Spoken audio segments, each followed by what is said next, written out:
Hello students, मैं विशाल गुप्ता आपका teacher. इस वीडियो में मैं आपको क्लास 11 सब्जेक्ट अकाउंटेंसी का chapter accounting for GST start करवाने जा रहा हूं। स्टूडेंट्स, इसमें हम सबसे पहले ये डिस्कस करेंगे कि जीएसटी होता क्या है। तो चलिए स्टार्ट करते हैं इस टॉपिक को। जीएसटी का जैसे कि आपको मतलब पता है, goods and services tax.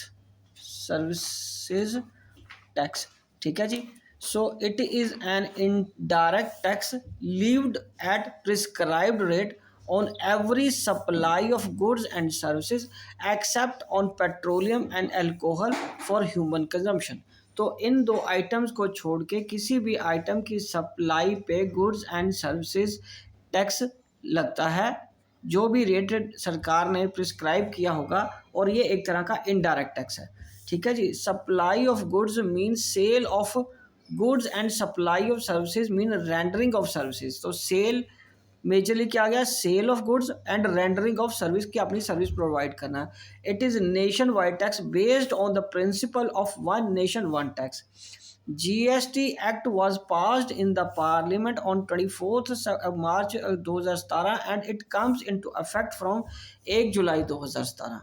Taxes merged into GST excise duty, service tax and central sales tax. इन तीन चीज़ों को मिला के, जो सेंट्रल के अलग अलग डिफरेंट टैक्सेस थे, उनको मिला के अब ये एक जीएसटी बना दिया है। ठीक है जी। उसी तरीके से octroi and entry tax plus purchase tax plus entertainment tax plus VAT tax plus luxury tax plus taxes on lottery को मिला के जीएसटी बना दिया गया है। ये स्टेट के लेवल के टैक्सेस थे। ये जो ऊपर वाले टैक्सेस थे, ये किसके टैक्सेस हैं बेटे? ये सेंट्रल के अलग अलग टैक्सेस होते थे, अब उनको मिला के इकट्ठा जीएसटी कर दिया है। ठीक है, जिसको हम सीजीएसटी भी बोलते हैं, और इसको क्या बोलते हैं? एसजीएसटी। ठीक है जी। ओके जी। चलिए अब हम आगे डिस्कस करते हैं इसके नेक्स्ट पॉइंट को। जीएसटी इनडायरेक्ट टैक्स है। ठीक है। जीएसटी पेड किस पे किया जाता है? On purchase. बट ये कोई कॉस्ट नहीं है, rather it is an asset. ये एक एसेट होती है। Since it can be set off against the GST collected on sale, क्योंकि ये एक सेल्स पे कलेक्ट की जा सकती है। Similarly GST collected on sales is not an income of the seller but is a liability. ये इनकम नहीं है सेलर की, एक लाइबिलिटी है। तो मतलब जो आपने परचेज के वक्त जीएसटी पे किया है, वो खर्चा नहीं है, वो कॉस्ट नहीं है, वो आपकी एसेट है। और जो सेल के वक्त आपने कलेक्ट किया है, वो आपकी इनकम नहीं है, वो लाइबिलिटी है। ठीक है जी। However in certain cases GST paid can not be set off against GST collected. तो ये कई बार ये इसके साथ ऑफसेट नहीं होता। ठीक है। GST paid in such cases में वो कॉस्ट ही रहता है। ठीक है। फॉलोइंग आर द केसेस जिसमें वो कॉस्ट ट्रीट किया जाएगा। फूड एंड बीवरेजेस एक्सपेंसेस, मतलब रेस्टोरेंट बिल्स पे। दूसरा पेमेंट फॉर हेल्थ इंश्योरेंस पे। तीसरा payment of membership fees of a club, health and fitness centre. उसके बाद चौथा repair and maintenance of building. पांचवा परचेज ऑफ व्हीकल। छठा free gift to staff. And सातवां payment for goods and services for personal use. ठीक है जी। ये सारी चीज़ें हमारे कॉस्ट का पार्ट बन जाएंगी। ये जो इसको इसके अगेंस्ट ऑफसेट नहीं मिलेगा हमें। ठीक है, परचेज के वक्त। ओके जी। ये आइटम्स वो वाली। तो चलिए आगे डिस्कस करते हैं कि हमें जीएसटी रिवर्स कैसे हो सकता है, क्रेडिट कैसे मिल सकता है। जीएसटी पेड इनपुट जीएसटी है, और उस पर फॉलोइंग केसेस पे हमें क्रेडिट करना पड़ेगा, रिवर्स करना पड़ेगा। ठीक है।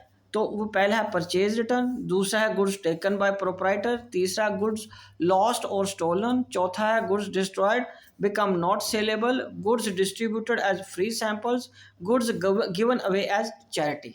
ठीक है। इन सारी चीज़ों पे क्या हो सकता है? ये हो जाएगा, रिवर्स हो जाएगा, कैंसिल हो जाएगा एक तरह से देखा जाए तो। इस पर हमें ऑफसेट नहीं मिलेगा। तो फॉलोइंग गुड्स एंड सर्विसेज है which are exempt from levying of GST, जिस पे जीएसटी नहीं लगेगा।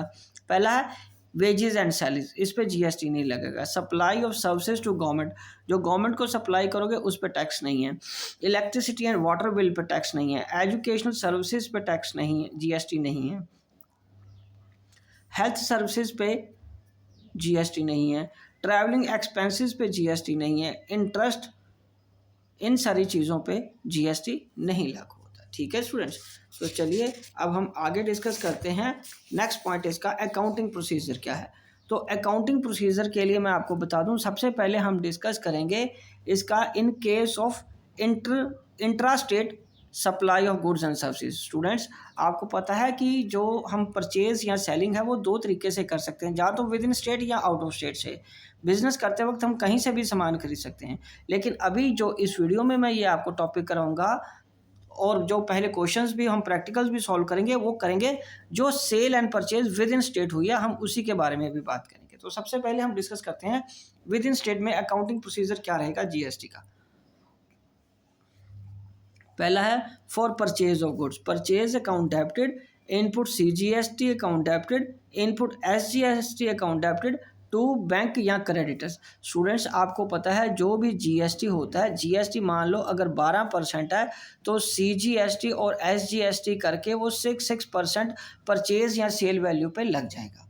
आप वैसे भी तो परचेज अकाउंट डेबिट बैंक या क्रेडिटर करते थे, बस यहाँ टैक्स अब ऐड हो जाएगा।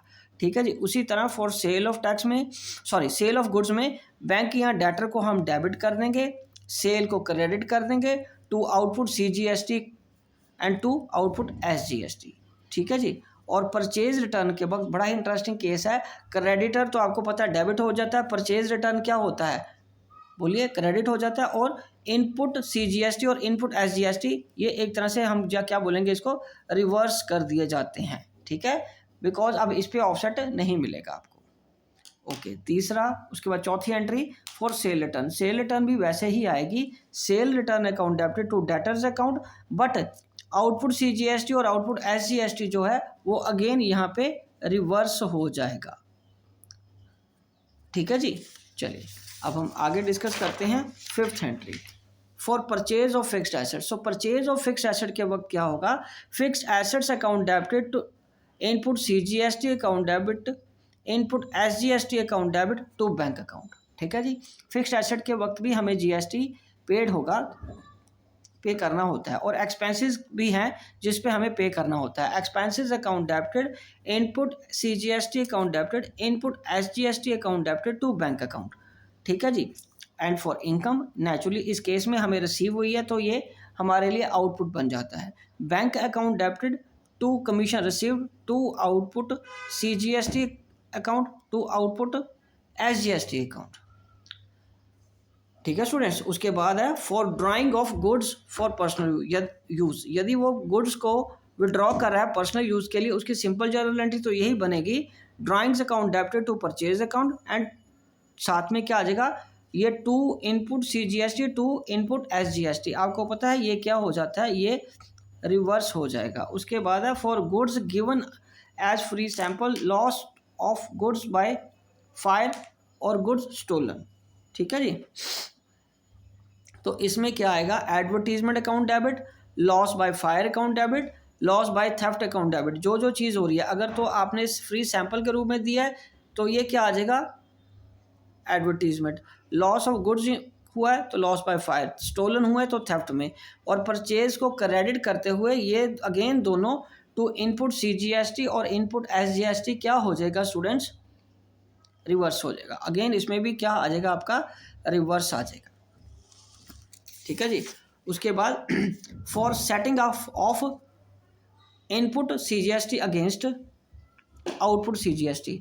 देखो जितना भी आउटपुट सीजीएसटी होगा वो सारा आपको इकट्ठा कर लेना है और वो ऑफसेट कर देना है टू इनपुट सीजीएसटी के अगेंस्ट, बिकॉज पीछे एंट्रीज में आपने देखा है मेरे साथ कि जो आउटपुट सीजीएसटी है वो क्रेडिट होता है, उसको डेबिट करके ऑफसेट करेंगे, एंड टू इनपुट सीजीएसटी को क्रेडिट करके ऑफसेट करेंगे।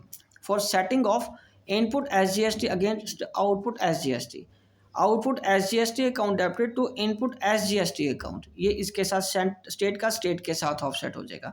और उसके बाद फिर भी यदि कुछ रह जाता है तो उसको हम पेमेंट कर देंगे, यदि पेमेंट करने वाली हो।